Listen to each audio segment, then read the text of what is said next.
नमस्कार, स्वागत है आपका मार्केट का पंचनामा में। शेयर में रहेंगे आपके साथ और बात करेंगे आपसे मार्केट पर, स्टॉक्स पर। कुछ सवाल लेंगे आपके, कोशिश करेंगे कि आपकी कोई उलझन हो, किसी ट्रेड में अगर आप फंसे हुए हों या किसी स्टॉक पर अगर आप लॉन्ग टर्म व्यू चाहते हों तो उस पर बातचीत हो। और आज काफ़ी अच्छा दिन रहा मार्केट के लिए। ये हफ्ता एक्चुअली काफ़ी अच्छा रहा है। मंडे के बाद से मार्केट ने दनादन रिकवरी दिखाई है। ट्यूसडे को रिकवरी की शुरुआत हुई, लेकिन वो ट्यूसडे की रिकवरी लार्जली लार्ज कैप की थी। फिर कल वेंसडे को शानदार रिकवरी ब्रॉडर मार्केट में हुई और आज काफ़ी कंसोलिडेशन वाला सेशन था, लेकिन टुवर्ड्स द एंड आखिरी के 1 घंटे में मार्केट में बहुत तेज़ रिकवरी आई और निफ्टी एकदम हाईएस्ट पॉइंट के करीब आकर बंद हुआ। क्लोजिंग जो है वो आपको एडजस्टमेंट के बाद 23,250 की दिखेगी, लेकिन 23,300 पर लास्ट ट्रेड हुआ था, तो जो कि डे हाई के करीब ही था काफ़ी कुछ। लेकिन बाकी सब कुछ मार्केट में क्या हुआ वो श्रेया से समझते हैं। श्रेया, गुड आफ्टरनून, बताइए। जी सर, गुड आफ्टरनून। 23,302 था वो। Good afternoon. और मतलब कमेंट सेक्शन में देख रहे हो सब आपको बर्थडे विश कर रहे हैं सर। Thank मेरी you, तरफ श्रेया। से once again very happy Thank you, birthday. Municipal ji कह रहे हैं और रोहित श्रीवास्तव जी कह रहे हैं, दीपा जी कह रही हैं, सब आपको बर्थडे विश कर रहे हैं और अच्छे अच्छे विशेष दे रहे हैं आपको। खैर, बाजार की बात करें तो सर हाँ बिल्कुल, आपने जैसा कहा कि लास्ट 1 आवर में अच्छी तेज़ी वहाँ पे देखने को मिली। बाजार की जो क्लोजिंग है वो काफ़ी शानदार हुई है। 23,249 के लेवल पर निफ्टी क्लोज हुआ है। वही बैंक निफ्टी में 146 अंकों की बढ़ोतरी, 49,311 के लेवल पर बैंक निफ्टी ने क्लोजिंग दिखाई है। अब बहुत सारे स्टॉक्स में लास्ट मोमेंट पे अच्छी तेज़ी देखने को मिली। BEL 5% बढ़कर ये क्लोज हुआ। पावर ग्रिड और हीरो मोटोकॉर्प जैसे स्टॉक्स में शानदार तेज़ी। भारतीय तो स्पेशली आप फार्मा पैक देखेंगे तो उसमें अच्छी खासी तेज़ी देखने को मिली आज के सेशन में। इसके अलावा ऑटो पे थोड़ा डेंट पड़ा। देखिए, टाटा मोटर्स के रिजल्ट बाजार को पसंद नहीं आई, ब्रोकरेजेस भी बुलिश नज़र नहीं आए, तो ये टूट गया 7% आज के सेशन में। ITC होटल्स जब से इसकी लिस्टिंग हुई तब से कल भी गिरा था, आज भी 5% लुढ़क कर बंद। अडानी एंटरप्राइजेस भी इस लिस्ट में शामिल और श्रीराम फाइनेंस 2 दिन की तेज़ी के बाद आज इसमें मुनाफा वसूली। बजाज फिनसर्व 2.5% टूट कर बंद हुआ। तो ओवरऑल सर मार्केट अच्छा लगा आज और क्लोजिंग भी अच्छी हुई। लेकिन यहाँ से सवाल ये कि अब क्या स्ट्रैटेजी निवेशक या ट्रेडर्स अपनाएं फिलहाल कल के लिए। देखिए श्रेया, 3 दिन से मेरा एक व्यू था कि आप अपने शॉर्ट्स को कवर कर लीजिए और एक बार के लिए तैयार हो जाइए पावरफुल शॉर्ट कवरिंग के लिए, जो आपको एक बार के लिए 23,350 23,400 तक ले जाएंगे। मेरा वो व्यू अभी भी इंटैक्ट है और मैं अभी भी यही बात कहूँगा कि अगर आपने इस रैली को प्ले किया है तो बहुत ज़्यादा लालची ना बने और इस रैली में अब अपनी पोजीशन को बुक करना शुरू करें। वैसे भी कल आपके पास एक मौका है अब पोजीशन बुक करने का। सैटरडे को तो बजट आ रहा है और उस दिन तो मार्केट बहुत वॉलेटाइल होगा, तो इसके लिए उस दिन तो मैं हमेशा रेकमेंड करता हूँ कि आप वैसे भी कोई पोजीशन लेकर ना जाएं। देखिए क्या होगा ना, बजट में ना 300 पॉइंट के निफ्टी के मूव ऐसे आ जाएंगे आपको पता भी नहीं चलेगा, तो उसमें आप कोई स्टॉप लॉस नहीं लगा पाएंगे। तो इसके लिए अगर आपने वो 22,800 पे वो ट्रेड ले लिया था, चलिए 22,800 पे कोई नहीं ले पाया होगा, मैं मानता हूँ इस चीज़ को। 22,900 पे भी ले लिया था, 22,950 पे भी ले लिया था, मैं तो कहता हूँ 23,000 पे भी ले लिया था, तो भी एक बार के लिए आपको निफ्टी ने 250-300 पॉइंट दे रही है, उसमें थोड़ा और जोड़ दीजिए, काफ़ी है। और उसके बाद साइड बैठ जाइए, क्योंकि बजट के बाद निफ्टी आपको 1000 पॉइंट का ट्रेड देगा, अप साइड पे या डाउन साइड पे जो भी होगा। अब 1000 पॉइंट की स्विंग मिलेगी आपको, प्रोवाइडेड आपका माइंडसेट क्लियर होगा और आपकी पोजीशनिंग ज़ीरो होगी, तो उसके बाद आप एक ज़्यादा अच्छा व्यू ले पाएंगे। मेरा व्यू अभी भी यही है कि मार्केट में अभी एक और डाउन साइड बाकी है, आखिरी वाली, और वो शायद आपको एकदम फर्म बॉटम पे ले जाए, लेकिन कब तक आएगी सर वो बजट के बाद आनी चाहिए। अगर बजट खराब रहा तो, अगर बजट अच्छा आया तो नहीं होगी, ऐसा भी फिर हो सकता वो है, आएगी ही नहीं जो आप फिर वो आएगी ही नहीं। तो वो तो खैर देखिए, तो अब वो तो व्यू बजट पे डिपेंड करता है सर। वो बजट के ऊपर डिपेंड करता है। अब मान लीजिए निर्मला जी आकर बोल दें कि चलिए अनुज जी आप बहुत कह रहे हैं, या फिर अनुज आप बहुत कह रहे हैं, तो मैं थोड़ा सा मिडिल क्लास के लिए सुन रही हूँ और मैं उनका टैक्स कट करके 25% पर लेके आ रही हूँ। अगर ऐसा हो जाएगा तो मार्केट कहाँ रुकने वाला है, फिर तो मार्केट सीधा सर्किट लगा देगा। तो लेकिन यार ये एक्सपेक्ट करना भी थोड़ा टफ है ना। तो लेकिन मतलब वो तो बजट के ऊपर काफ़ी कुछ डिपेंड करेगा श्रेया, और उसके बाद आई थिंक हम एक फ्रेश भी लेंगे। सर सवाल लेते हैं अब। सवाल लेते हैं। हाँ, सबसे ज़्यादा सवाल से टाटा मोटर्स पे आ रहे हैं आज, बिल्कुल, क्योंकि 7% गिरा है, रिजल्ट खराब, क्या करें। देखिए क्या होता है ना, टाटा मोटर्स जैसे स्टॉक के बारे में मैंने कई बार ये बात कही है, या तो मैं टाटा मोटर्स में बहुत बुलिश होता हूँ या टाटा मोटर्स में बहुत बेरिश होता हूँ। मैं पिछले जब ये गिरावट शुरू हुई तो उससे पहले काफ़ी समय तक मैं बुलिश रहा था टाटा मोटर्स पर। 500 रुपये से 1200 तक की रैली में बुलिश रहा टाटा मोटर्स पर। टाटा मोटर्स पर मैंने अपना व्यू नेगेटिव किया था करीब 900 रुपये पर, जब वो उसने अच्छी खबरों पर भी चलना बंद किया था। तब से वो क्लियर हो गया था कि अब ये स्टॉक गिर रहा है। आज भी देखिए आप, ये स्टॉक काफ़ी गिरा है और अब ये स्टॉक ऑलमोस्ट वहाँ पर आ गया जहाँ से रैली की शुरुआत हुई थी। मेरा ये मानना है कि ये स्टॉक और गिर सकता है क्योंकि एक सिक्लिकल स्टॉक है ये, और हो सकता है कि एक बार के लिए आपको वापस 500 का लेवल भी दिखा देंगे यहाँ से। तो जब 500 का लेवल आ जाएगा सर वहाँ पे ऐड करेंगे, क्योंकि एक्सपर्ट का कहना है कि लॉन्ग टर्म के लिए अच्छा है स्टॉक। वो कब आएगा वो लॉन्ग टर्म? ये स्टॉक लॉन्ग टर्म के लिए है ही नहीं। ये स्टॉक अगर आपने कभी भी लॉन्ग टर्म के लिए रखा है तो कभी आपका पैसा बना ही नहीं है। आप इस स्टॉक का चार्ट, मैं तो इस स्टॉक को तब से फॉलो कर रहा हूँ जब इसका नाम टेल्को हुआ करता था। पता है आपको, इसका नाम पहले टेल्को हुआ करता था। उसका रीज़न पता है आपको क्यों? क्योंकि पहले इसका नाम होता था Tata engineering and locomotive company. तो इसके लिए, क्योंकि पहले ये ज़्यादातर ये जो कंपनी है ये ट्रक या लोकोमोटिव बनाया करते थे, तो इसके लिए इसका नाम जो है वो तब टाटा मोटर्स के लिए टेल्को हुआ करता था। बहुत सारे लोग इसको आज भी टेल्को ही बुलाते हैं, जैसे टाटा स्टील को टिस्को बुलाते हैं, ऐसे इसको टेल्को बुलाते थे एक समय पे। तो इसमें किस लॉन्ग टर्म की बात करेंगे आप? फॉर एग्जांपल मैं आपको एक एग्जांपल के तौर पे दे रहा हूँ, 2013 में स्टॉक का भाव 500 रुपये था। 2013 में 14 में 500 रुपये था। आज 11 साल हो गए, 11 साल में 700 रुपये। क्या लॉन्ग टर्म कर लेगा इसमें? तो लेकिन उसके बीच में ये स्टॉक एक बार के लिए 150 100 रुपये भी गया, 500 वाला 100 रुपये भी गया, 100 रुपये वाला 1200 रुपये भी हुआ है, और अब 1200 वाला 600 हो गया। तो ये इस स्टॉक में ना आप कभी लॉन्ग टर्म में पैसा नहीं बना पाएंगे। ये शॉर्ट टर्म के हिसाब से ही सही है ये स्टॉक, और वो मेरे ख्याल से एक बेटर अप्रोच रहेगी।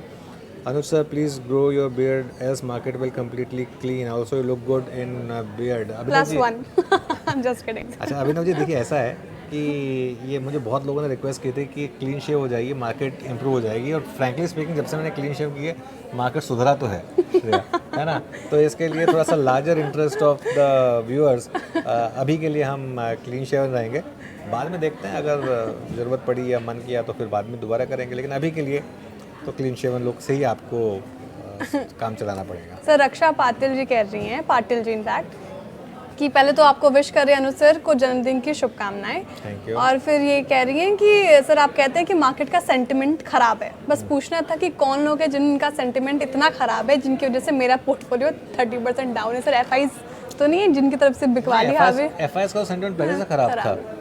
हमारा सबका सेंटिमेंट, हम सबका सेंटिमेंट, आपका सेंटिमेंट, मैं सबके सेंटिमेंट की बात कर रहा हूँ, सबका सेंटिमेंट खराब था। तो इसके लिए देखिए, सेंटिमेंट है, कोई नहीं, सुधरेगा, जल्दी सुधरेगा, इसी साल सुधरेगा, और हो सकता है इस साल हम वापस ऑल टाइम हाई भी जड़ दें, ये भी पॉसिबल है। लेकिन उसके लिए कुछ अच्छी खबर आने की ज़रूरत होगी। विकास जी कह रहे हैं कि 12 लाख का लॉस है एफएनओ में, कोशिश कर रहा हूँ मैं सीखने की, एडवाइस चाहिए। देखिए विकास जी, पहली बात, अगर इतना बड़ा लॉस हो रहा है तो आप कुछ गलती कर रहे हैं।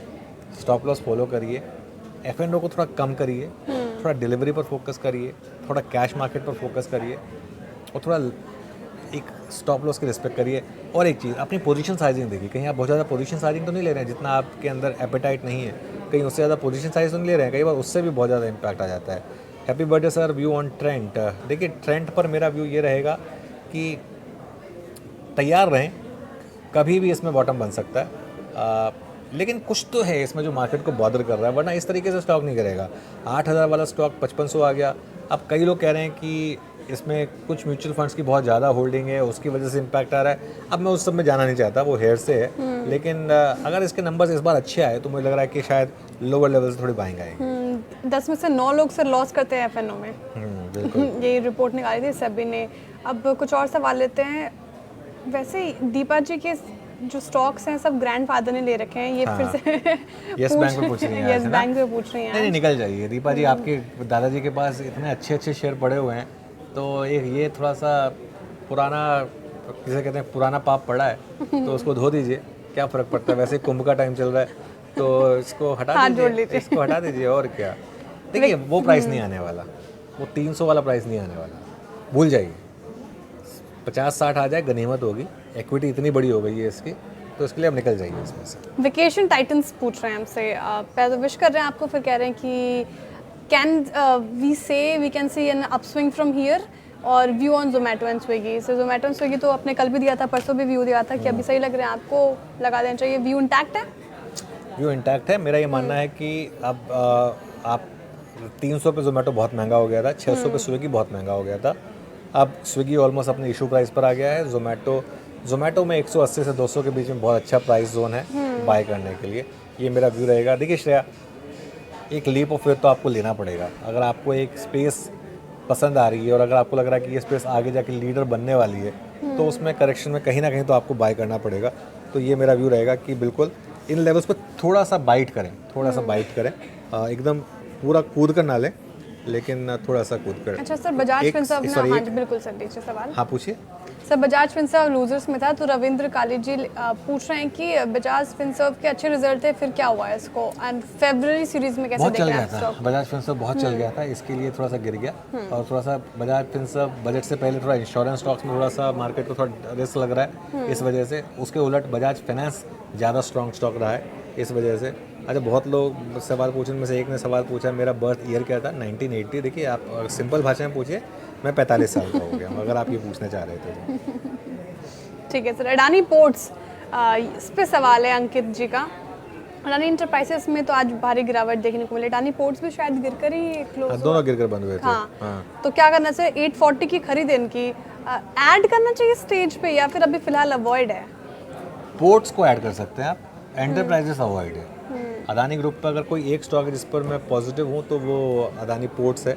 तो मेरा ये मानना है कि उस पर आप चाहें तो भले ही अभी भी एक पोजीशन ट्राई कर सकते हैं, लेकिन एंटरप्राइजेस पर आप थोड़ा सा अवॉइड करेंगे तो मेरे ख्याल से बेटर रहेगा। व्यू ऑन वोल्टास, देखिए थोड़ा सा कॉन्ट्रा व्यू ले रहा हूँ मैं।